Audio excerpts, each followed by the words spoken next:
This week's podcast is brought to you by CBN. Go to sleep. It's Oil and Flowers, Budda here with my co-host Damien Abraham. Hello, Budda. How you doing? Good. It's been a while. It's been a while. I know that We've both been traveling everywhere. It's been a jet set life, right? But as my friend Julian from Australia, from the group Oka says, it's the life we chose. It's true. That's true. Actually, I don't know. I always feel like maybe this life kind of chose me. I don't think I really don't know if I ever planned to be doing this. I never thought this was a possibility. So I always hoped this is what I'd be doing. Yeah, in that's some true. form or another, but you know. That's the thing. I remember hoping it more than thinking it. You know? So here we are, Oil and Flowers, episode 3. Thanks everyone so far who's been tuning in. Apparently the response has been great for people out there. Yeah, there's been a lot of people that have come up to me at shows, and a couple people have tweeted at me. Nice. A couple people have reached out and told us that they enjoy what we're doing here, and I think we're going to keep enjoying doing it ourselves. Yeah, definitely my 5 friends like it. Yeah, there you go. Nobody's told me it sucks yet, but that's great. But yeah, and thanks to our guests. Actually, in the coming episodes, I already have a slew, a really great amount of guests from the cannabis community, and just gathering more and more. So this week, definitely going to be a good interview as well. Yeah, right. I think we've had this is all credit to you, but like a wide swath of people in cannabis, and especially no spoilers on who's coming up, but we've got like a lot of people from all different walks of this kind of wacky world of weed. Well, yeah, from patients to people who are right down and dirty in the garden. Yep, people and also people that are just patients, and also patients, and I guess we're all patients. At the end of the day. Yeah. But if you want to go by the letter of the law, yeah. Exactly. So, yeah, it's been a fun ride so far. I guess if you want to get in touch with us, we should probably give that out first. You can hit myself up at Twitter, at Left for Damien, Instagram, at Left for Damien, all that kind of stuff. And I don't know. I'm going to create an email. You can email us for the podcast at oilandflowerspodcast@gmail.com. That's oil, A-N-D, flowers, podcast @gmail.com. If you want to, anything about the show, etc. Absolutely. And if you want to send me a cut, just email me. Absolutely. Those genetics flowing. So this week on the show, we're in Toronto, and just this past weekend was the KarmaCup, the 2016 KarmaCup. So we'll talk a little bit about that. But first, we want to talk about, as we said, we've been traveling a lot. I just got back from a 5-week tour. It was like 4, but the something like that. We were here in Toronto for a bit, but we went to Cali, to New York, into Colorado, and I really had a chance to experience the West Coast cannabis culture, which I have in the past, but every time I go back, I'm just having more and more experience here, and gaining more knowledge and meeting more people who are able to teach me and show me what top-notch, 99% amazing cannabis can be. And I definitely was lucky enough to try some crazy strains, and it's medical there, so it was a patient to patient deal. Yeah, exactly. To be able to access this stuff, but wow, it's like leaps and bounds where we're at. Really? Oh my goodness. And I gotta say, we're spoiled in a sense, right? Being in the West Coast, and that's like amazing. But to go down there and every other experience I've had in America as far as cannabis, holy shit! The dry sift, the flowers. Yeah, we ended up I ended up going by a quick grip and a hair straightener, and we started squishing all of this bud, man. And it was like I've seen people do rosin, and the return was a lot more than that. I've seen in the past. Wow. So but the thing that was like more than BC. Yeah. Really? Just like different. It's different though, man. You gotta understand. Like they don't got like Gelato 47 in BC yet. No. And they don't have like Skittles, which tastes like a mouthful of Skittles, or like purple tangy. Like just oh my. And that's all God. just genetics that it's doing that with. Well, yeah, that's the crazy. genetics. It's the cultivars, and obviously the care that's taken into it. Obviously, these guys are really good at what they do, and they have the ability to be in a climate where there is no winter. Like if you're in California in certain areas, it's like perfect places to grow. Yeah, but they're not growing outdoor for that stuff. They're growing greenhouses with lights. Oh, you're right, greenhouse. It's like that's the future is greenhouses. Yeah, but with that said. We went to Colorado, and I got to go from we came in from Utah, so all the way through Colorado, through Vail, through Denver, through Colorado Springs, down out through Durango, and then out to Albuquerque. So we got to try as many. I mean, I'll say I enjoy going to Native Roots, which is shout out to those guys. They always treat us well. I don't think. Yeah, I got treated really well there too. And they're one of these places that they go from seed to shelf. So, they have some great stuff, but at the same time, they have a medical menu that you can't access. So, like, at one point, we're standing there checking stuff out, whatever, and I just, glanced over at another, which I just thought was a second duplicate shelf, which they do a lot, right? They'll have stations with all the same stuff.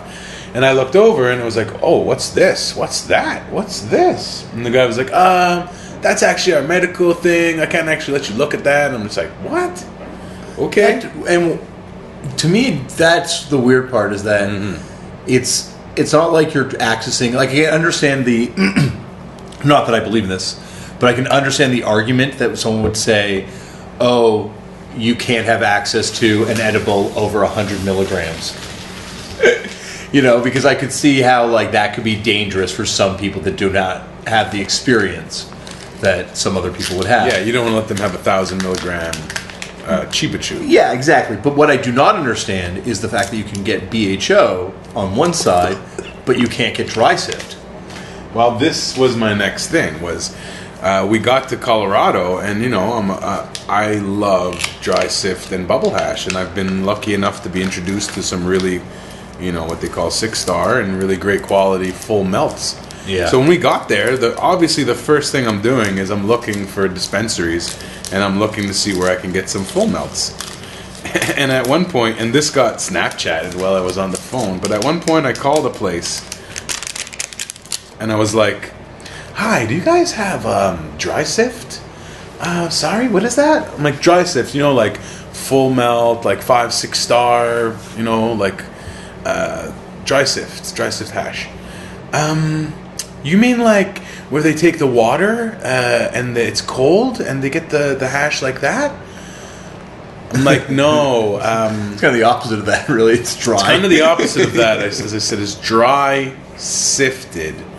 And my boy's just like, you're too not niche. We're just too niche at what we want, man. He's like, these people don't know. I'm like, yeah, but then she said, I've been involved in the industry for 5.5 years, and I've never heard of that. And I was like, well, if you've never heard of it, then you have no idea what I'm talking about. Thank you very much. And that was it. And everywhere we went was pretty much the same. And I have nobody really that I know in that area. There's a couple of people I had reached out to, and one person worked at a certain place, and I tried to get a hookup, but obviously they can't always. And that's it's all tracked. Yeah, exactly. Unless they're buying it for you themselves, right? So that's fine. But at the same time, everybody told me that was the spot. Yeah. And I look at the feeds of these people, and it's just incredible hash, incredible dry sift, incredible. Why do I feel like this isn't recording? Yeah, it's recording. Incredible dry sift, live resins, bubble hashes, bubble rosins, but they're straight medical. So you can't even access them unless you have a card or you have somebody who's going to buy it. Then you go to all these other places, and they got shitty black hash, and they got Moroccan, quote unquote Moroccan hash or whatever, and they have great shatters, and they have great butters, and a couple places I found rosin, but I was just I don't get it. Why? What is it? Is it this? It's that much stronger, or I don't know what the regulation is, but I don't know what was more frustrating, the fact that nobody knew what I was talking about, or that I couldn't access it. I had an amazing full spectrum. I'm trying to remember the shop that I went to. My friend took me to it, and I had a full spectrum. I guess it must have been a BHO, or maybe it was a PHO. PHO, they do PHOs there, right? Yeah, I think it was maybe a PHO, but it was like it was done as a full spectrum, and it was delicious tasting. But you're right. Like it's one of those things where it reminds me of being in California because I don't really have the access that you have, so I always rely on the kindness of friends to give me access to the medicine when I'm there. So I'm not going into the shops, and I didn't go to any shops, but I was like the same thing as you, like the kindness of friends. Yeah, and like, but it was the fact that I got the access. Yeah, you got the hookup. Yeah, just like you have a hookup in Colorado. No, this was just through going into a store. I don't have any hookup in Colorado. Okay. I found like I have friends in amazing. Colorado. I've met a lot of people, and I've gotten to do like a lot of cool stuff as far as seeing stuff. Mm-hmm. But I find Colorado, like that's why I love shooting.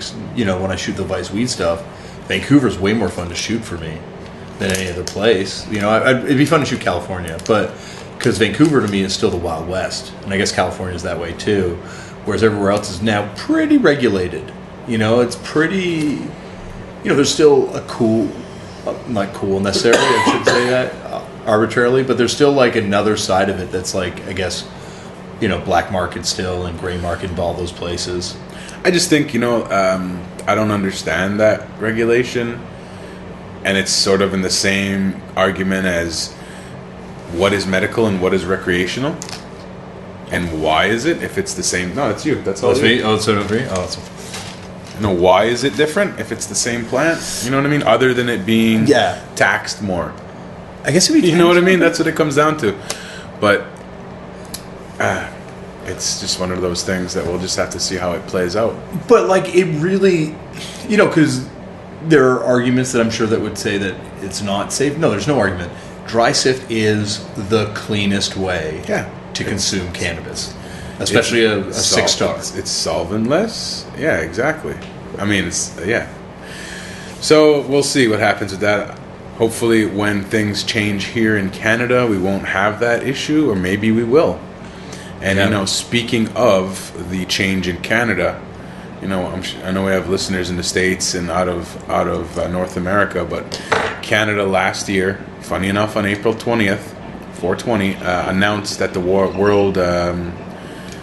was it which world organization? It was the UN, right? Yeah, it was the UN. And it was the panel on drugs. So they did. Drug panel, the UN did, where they announced, just like Jamaica did, that they were going to be going forward with legalization, or, you know, which now we've known is regulation and harsh, or not harsh, but like significant restriction.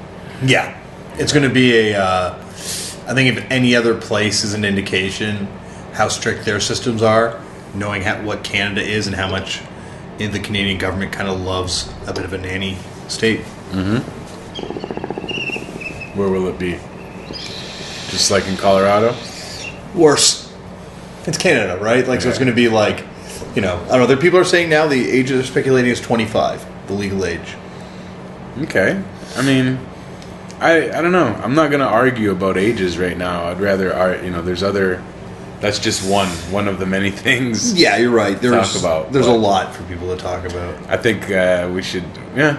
But anyway,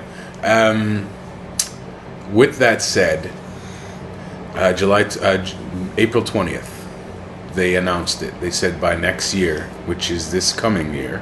And... yeah, I think a lot of people are thinking once the law changes, it's just going to be like, all right, weed's legal, we could smoke in the streets now. You know? They're now saying that it's going to be 2018 probably before things get figured out. But I mean, I don't think that's a surprise because after, like, for example, of course, this is obviously different because it was a state thing, but when Colorado voted, how long, you know, was that time from when the actual vote went? Was that done during election time? It was done during an election. It was about a year. I think they had a year build up to it. So it would have been from November till January of the following year. I think they... Right? That would have made... That makes sense? I don't think it would have went legal 2 months later. No, it was a year later. Because I remember they had that year of paranoia where Nancy Grace did this thing about gangs taking over and all this sort of... They're gangs with marijuana! So yeah, that's 14 months. So I didn't expect anything less than at least 8 months to a year of legislation. Like, come on, let's be honest here. The Health Canada basically dragged their heels until the last minute, and when they had to release the new program for cannabis, which is the ACMPR. And what did they do? They took a little bit of the MMAR, they took a little bit of the MMPR, and they just sort of ripped it up and stuck it together. Yeah. You know, because they still have to come with another whole sort of formula of how it's going to be. There's been no talk of this being the final sort of program. I think a year from now, it's going to have to change when everything, like that legislation comes in, right?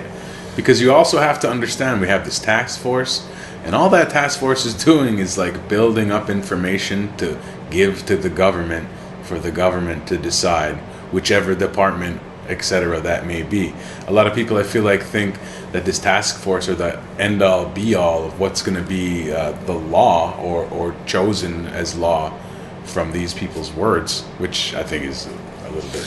I think that's the fear. Over the top. Yeah, of course it's the fear. You know, it's just like when people sent those pictures from the Lift Expo, and it was like Kissinger and David Suzuki's motorcade. Yeah. They all thought it was the cops going and bugged the friggin' Lyft conference. I mean... But I don't for a second doubt that there were cops at Lyft. Of course not. Like, there's like no way that weren't cops there doing intel or looking around. Same thing with the KarmaCup. Oh yeah, I'm sure there were people walking around everything. You know, that makes... But yeah, so they're saying 2018. Yeah. They're saying 2018 is when, and that's when they say they're saying. People are just speculating. It could be 2019. Like, there's no reason it takes a year. You know, they could wait. I think, though, the thing that makes this interesting is that by 2018, if things have developed this quickly in Toronto and Vancouver and Victoria too, imagine what it's going to be like. I guess Victoria and Vancouver at this point with the dispensaries, they're trying to legislate them on a municipal level. In Victoria, I think everyone's kind of come under, or trying to. Oh no, actually they're fighting it. They're resisting it too, right? Well, right now they're actually having an issue with the green ceiling is having an issue being fined over consumption on site. Okay, so they're being fined, I think, daily right now. Wow. But at the same time, the Canna Mall, which they've created out there, is apparently flourishing, and they're buying more property and trying to sort of take over the whole area, create a cannabis Airbnb. Wow. So, I mean, you know, at the same time, yeah, there is still struggle, but I see it even worse out where I am, because, like, I just heard some very interesting information. Last time we were talking about the fact that I have to be in a study, right, to get my license. Mm-hmm. Well, I learned that they're looking for this study to have at least 2,000 case members or studies, whatever, people in it. There's around 500 last reported. Wow. So as far as I've read and heard from this information that was released last week, that spoke about how Quebec has the lowest orders through LPs. So it had the number of patients to orders was super very low. Mm-hmm. And they're saying that's an indication that Quebecers still rather purchase from the black market. Mm-hmm. But at the same time, it gave more explanation into into Quebec, the board of League of Doctors, or whatever it's called, that said that you have to be part of this study to be able to be prescribed, and that they're looking to have, you know, a good number would be 2,000, and that last reported it was around 500. So I'm like, wow, that's everybody I know and a couple other people. I just helped Vice work on a piece about cannabis in Quebec, mm-hmm. and it's fascinating right now when you look at across, you know, the place called Canada, how many different places have taken up cannabis differently because of the way the law enforcement and the way by, I guess, local culture dictates. But like, it's not, I think, even more than America, but like Quebec is so different. The cannabis culture there is so unbelievably different than it is in BC. Oh. You know, it couldn't be more like light years light years separated. Obviously, it's People out there still open blasting and shit. yeah. And it's okay because it's cheaper. Well- That's the way. Well, I'm not saying that. That's what the sentiment I've heard. But yeah, no, but yeah.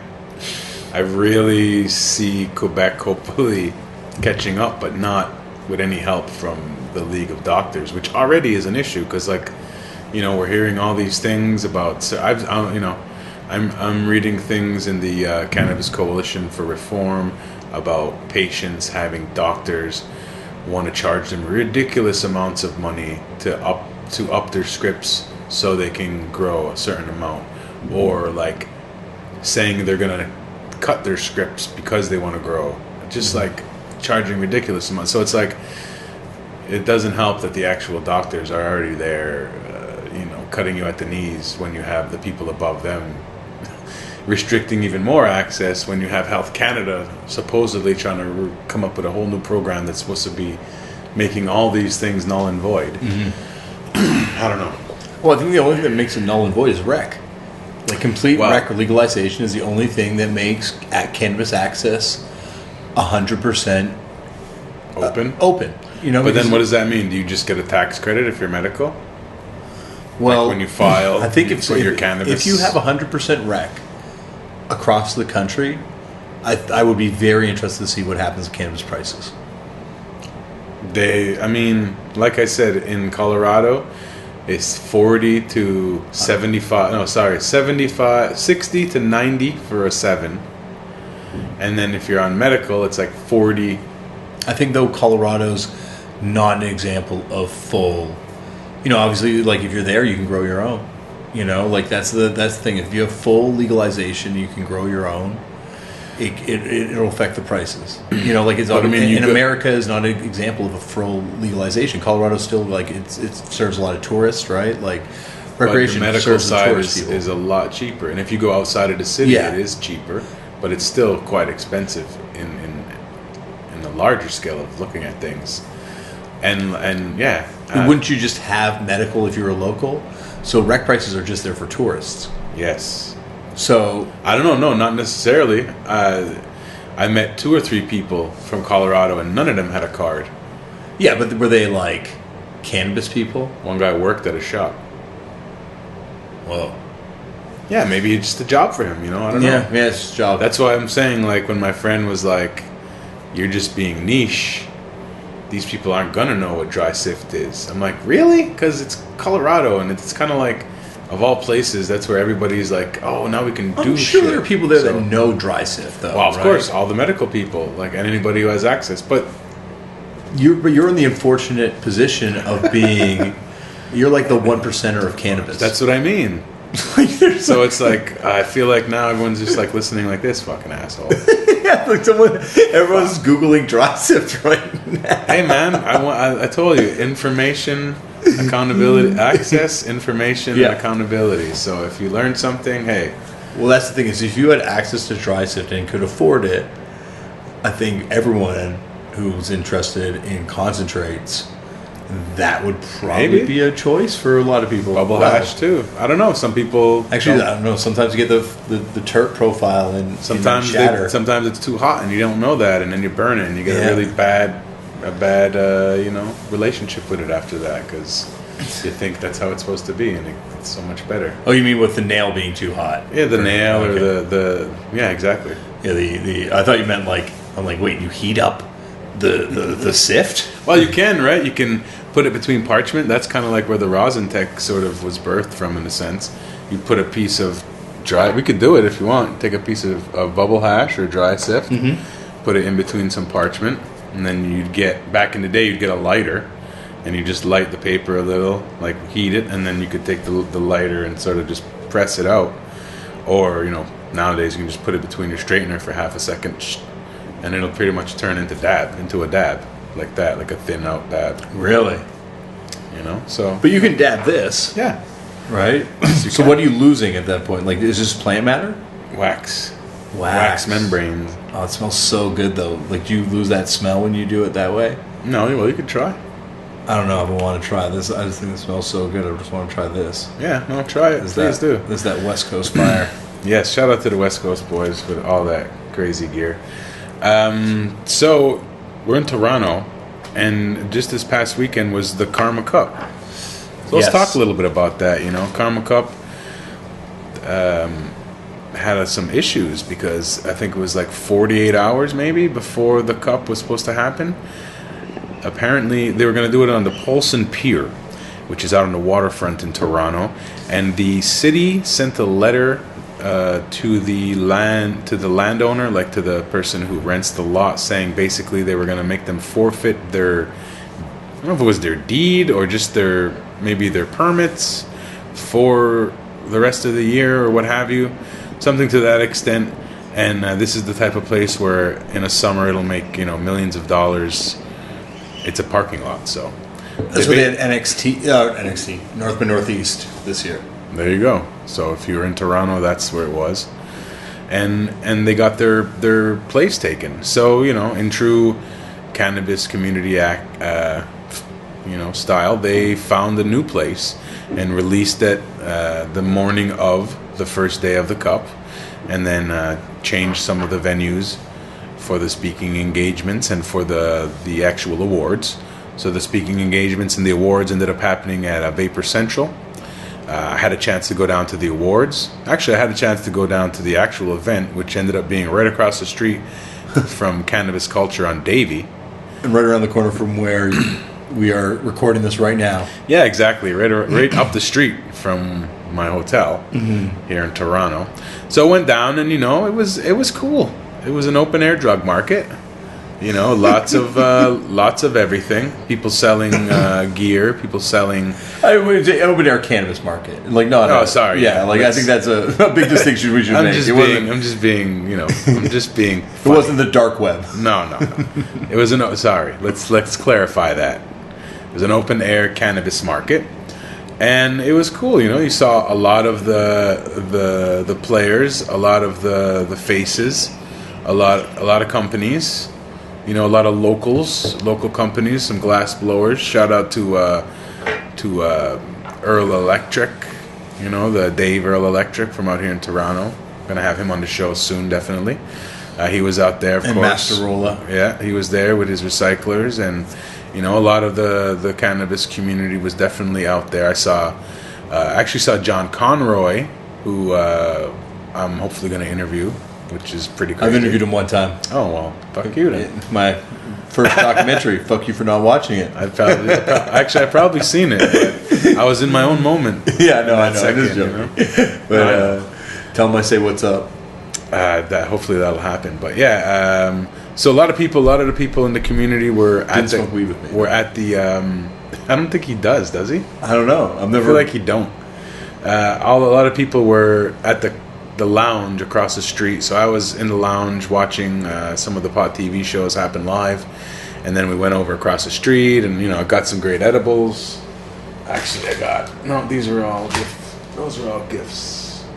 Oh, I'll have to find it for you later, but I got some really cool cookies and some cereal bars. Oh, awesome. I got there was one company that was actually making full on, one looked like the Toronto Maple Leafs, but then it was like a cookie. Another one was there's a We the North. Yeah.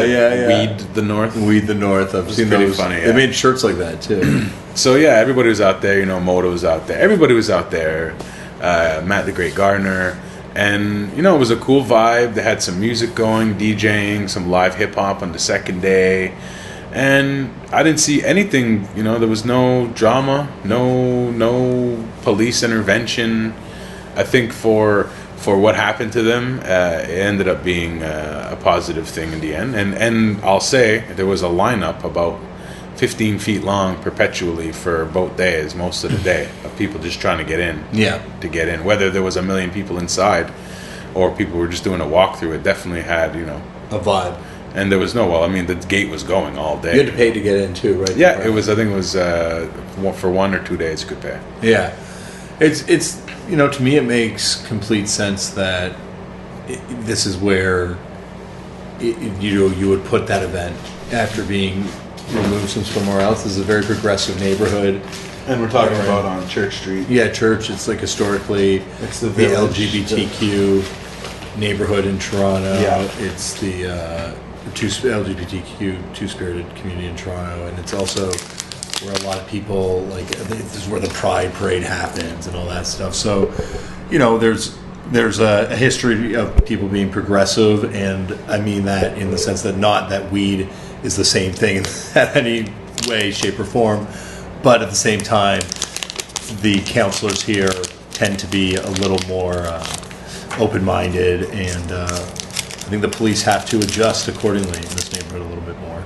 Yeah, I don't live here, so I don't know that for sure. But That's CO2. oh, that smells awesome. So we're actually going through the KarmaCup concentrates right now. I haven't seen anything that looks. And I did the lift cup this year, and I got one that was like the grossest thing I've ever seen. Like, it was like motor oil, and you still smoked it, eh? I still tried it. I know you No, did. I'm not too proud. I'll still sublimate. Put that through the See, that's why I like doing this show with you. Yeah, exactly. The opposite ends of the spectrum. Yeah, exactly. We're the both worlds meeting. We got the highfalutin, some would say snobby tastes of Budda, Fuck you. and then we got my blue collar everyman. I'll smoke anything. Everyman. What's Cookie that? Monster taste. What's that? It's black rolled in a blueberry flavored paper. Yeah. If you want to work the investigative reporter beat in cannabis, you got to try some sketchy oil sometimes. Excuse me. I've been on the beat too long. I just need something to take the edge off. Yeah, exactly. So definitely it's good to see the cup still happen, because a lot of people actually didn't end up coming through. Well, no, I won't say that. I won't say a lot of people, but people did obviously end up not coming through because of that. But a lot of the key players, I would say, once again got here. Like, shout out to Remo. He was out there with the Remo nutrients, and it was a good vibe. So shout out to everybody who came out. That was a cool thing. Yeah, like I ended up burning my hand with oil, as Budda can see right now. Wait, oh yeah, that's it. I got some cream for you, actually. Oh, that'd be amazing. Yeah. Thank you. And it sucked. And then my wife was sick, and I was home with my kids, so I didn't get a chance to go out. But yeah, I think it was amazing. Like, it's so hats off to everyone at KarmaCup for pulling together and making that happen. Like, to have that happen at your venue, I would say things that aren't quasi-legal, that have that kind of stuff befall them at the 11th hour, crumble. So the fact that a weed event was able to pull it together is like, I guess, a testament to the industry, or those people at least in the industry. Well, to the community on a whole, exactly, because it's the same. Come on, the last time this happened at the Lift conference was right in the heat of Project Claudia and everyone getting raided in Toronto, all the dispensaries. And, what did the cannabis community do? They did the same thing. They still came out in force and represented and, acted like it was all good. I just thought it was kind of interesting that, there was no issue at the conference, but there was, I guess it was sort of two different animals, yeah. But yeah. Yeah, like you couldn't have done that at you couldn't party at the Lift conference. No, we did party though. We partied, but that was because we were I was rolling with the 1%er that day. Also, it was outside. This event was outside, so yeah, a bit different. Yeah, and also I think like there's still like Lift had the air of trying to be not about what it was about. Whereas Definitely. Karma owned it. Karma owned it 100%. And I think like 420 and Karma are kind of the two calendar events in this part of the country for cannabis every year. Yeah, see, for us, like 420 is now they're like, go to the park, go to Mount Royal, and that's it. You can't march, you can't take over a spot, you can't have a market. Like, I've talked to the people at the Compassion Club, the Green Cross it's called, in Montreal, and the one person was like, they just let us go in the park and we just stay in the park and we don't do anything. And I was like, they did arrest. They arrested people there not too long ago, right? Did they? I don't know. I thought that's what I heard in Montreal 420. I don't know if that's. Oh, what's this site? See, I gotta start reading. I don't even read about the news in my own backyard. No, maybe I'm wrong. Maybe this is not true at all. Think of another place. You would know. No, because maybe I was on tour and I didn't hear about it. I don't know. I think you would know. All All right. You're like, as I say, you're like the most, as I said in the first episode, there's a reason that we're doing this podcast. Yeah, true. You are the most plugged in person when it comes to cannabis in this part of the country that I know. And speaking of this podcast, if you enjoy it, please like it, share it. Obviously, we're going to migrate to our own channel at some point, but right now we're going to keep it here until we get a few episodes under the belt. Yeah, I think we're going to keep all you turned out of punk cannabis enthusiasts are along for this ride, and eventually when we're all aboard, we'll go over to our own place. But we got an interview, and as we've been saying, a lot of great guests. And this week's guest, it's very timely because it was the whole KarmaCup weekend, and I hung out with the man all weekend. I got a chance to interview him as well. Here's our interview, or my interview, with Al the Alchemist. Back again, this time live from Toronto. It's Oil and Flowers, and I'm sitting here. Strangely enough, I thought we'd be doing this from the inner sanctum on the other side of this country, but hey, that doesn't matter. We're sitting here with Al the Alchemist.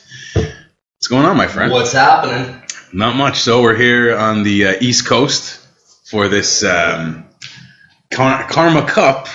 Very, not very surprised. You know, there's some drama. It's the oppressive cannabis struggle here in Toronto. It is, man. It is.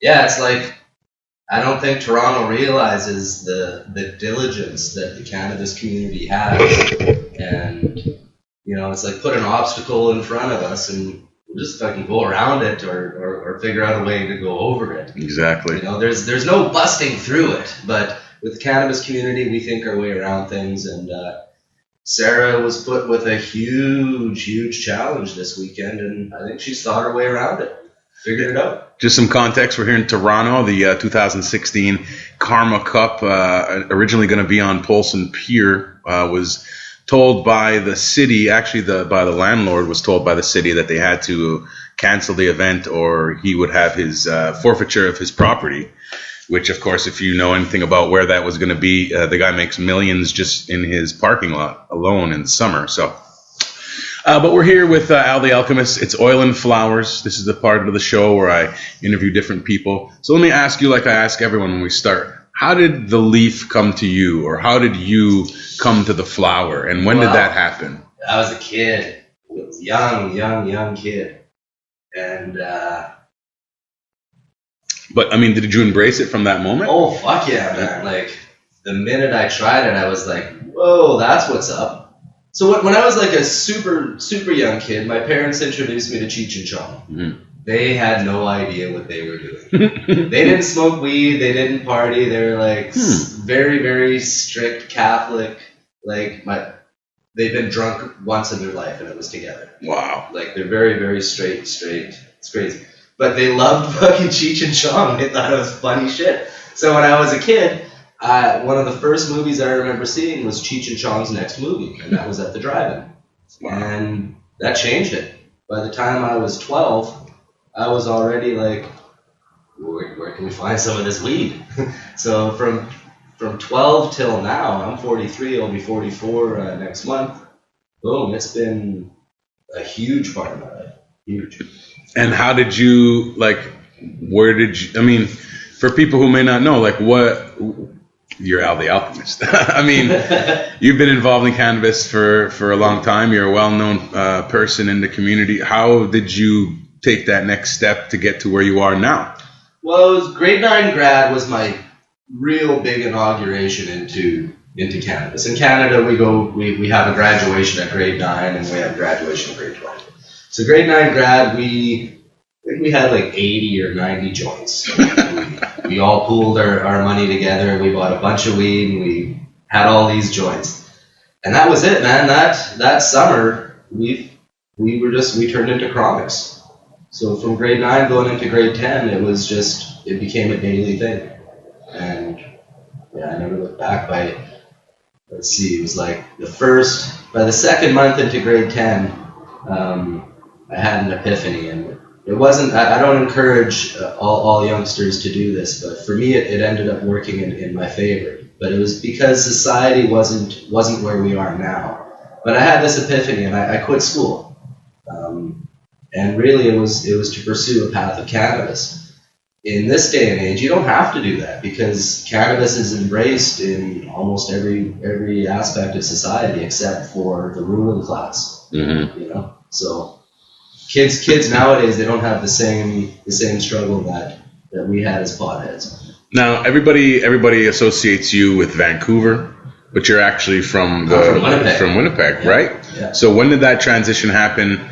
What was that transition like and about that you decided, let's go to Vancouver? Has it always been the cannabis sort of destination? Yeah, when I was in Winnipeg, I had a lot of stuff going on, and needless to say, Winnipeg is a pretty heavy town. Yeah. You know, it's a hard town. So it was either I had to go in a direction and join, kind of like become an organized guy, and I'm a solo dude. I admire, you know, a lot of the organizations out there, and I see what they've done, and you know, good and bad. But for me, it wasn't for me, and I just saw a clear path to either becoming a guy within an organized crime circle.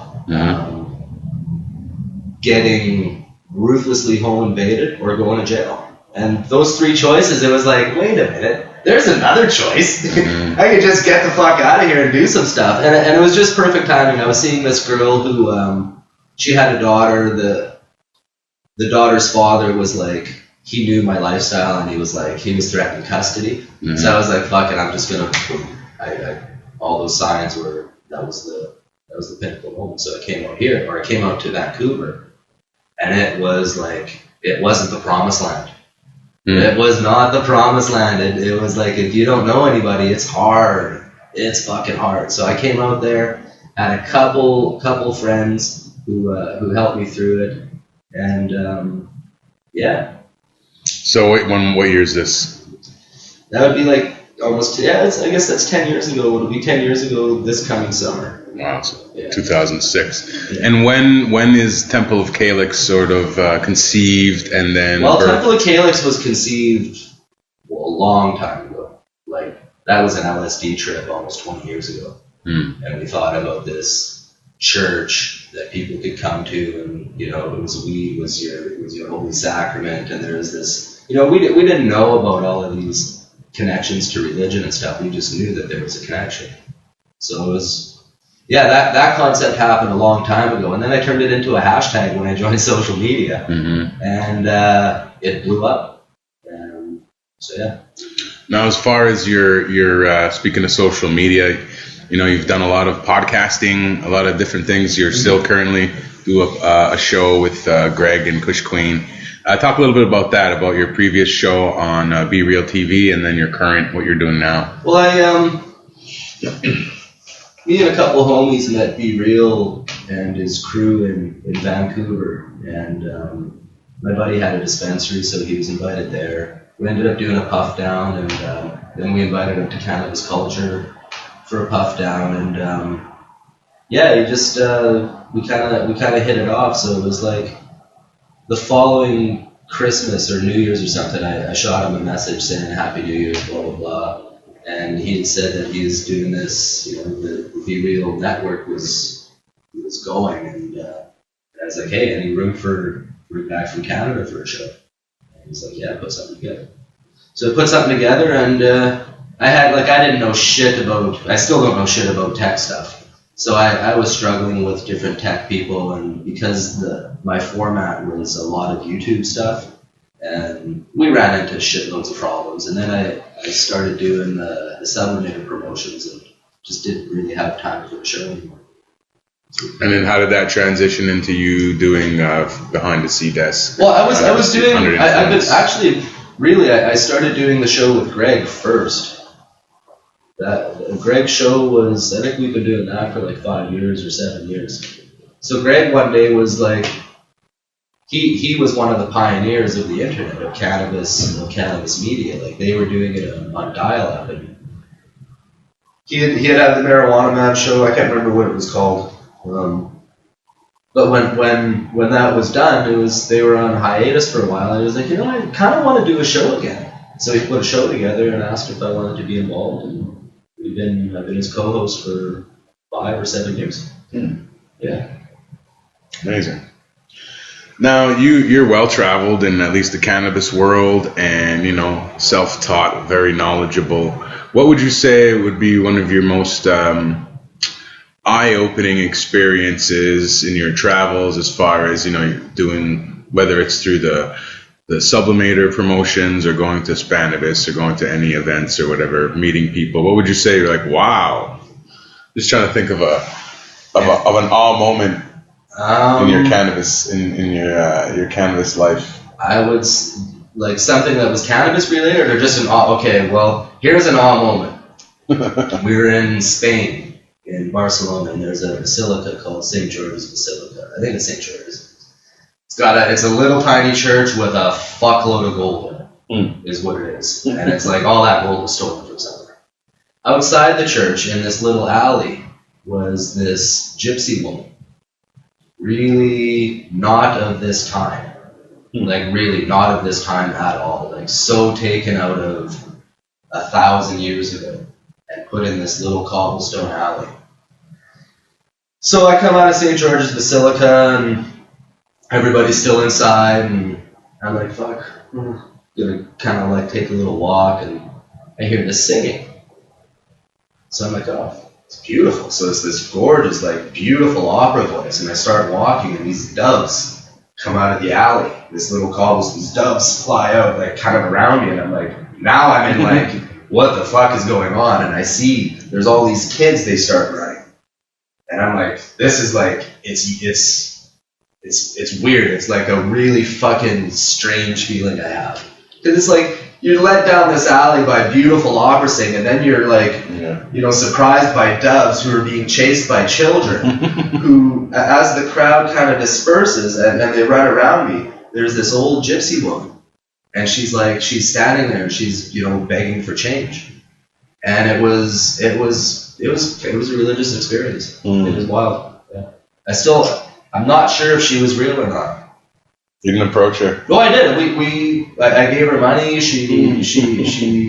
I think she was speaking Italian. She kept saying good fortuna, good fortuna, good opportuna, good fortuna, good fortuna. So it was just a really wild experience, man. And she had her head down. She wouldn't show me her eyes. It was like all I could see from her face was the tip of her nose, and the rest of her face was shrouded and covered. She was in like pale. It was wild, man. It was wild. Tattered, kind of like baby blue. It was wild. So the show is called Oil and Flowers, and I like to ask all the guests on this show, what do you prefer? Maybe you prefer both, but what do you like? Oil or flowers? I like starting point. I like flowers. All the oil comes from the flower. And for me, with the introduction of the sublimator, the sublimator allows people to put a flower into the bowl and extract all the oils. Kind of like a vaporizer, but more intense. So for me, it's like that's my prime. I really like shatter and oil. My personal favorite out of the extracts is just a pure distillate. Any distilled resins I fucking love.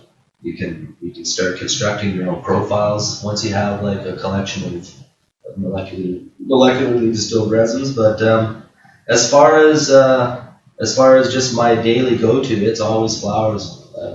I get the highest off them. Awesome. Yeah. And then for people who want to hit you up, your social media? At Class in Session on Instagram. And when can people check the show? We're Wednesday at 4:06. Pacific Standard Time. West Coast time. West Coast time. All right, my friend. Thanks for taking some time. Thanks, brother. Of course. That's us shaking hands. Peace. Once again, thanks Al the Alchemist, and of course my co-host Damien Abraham.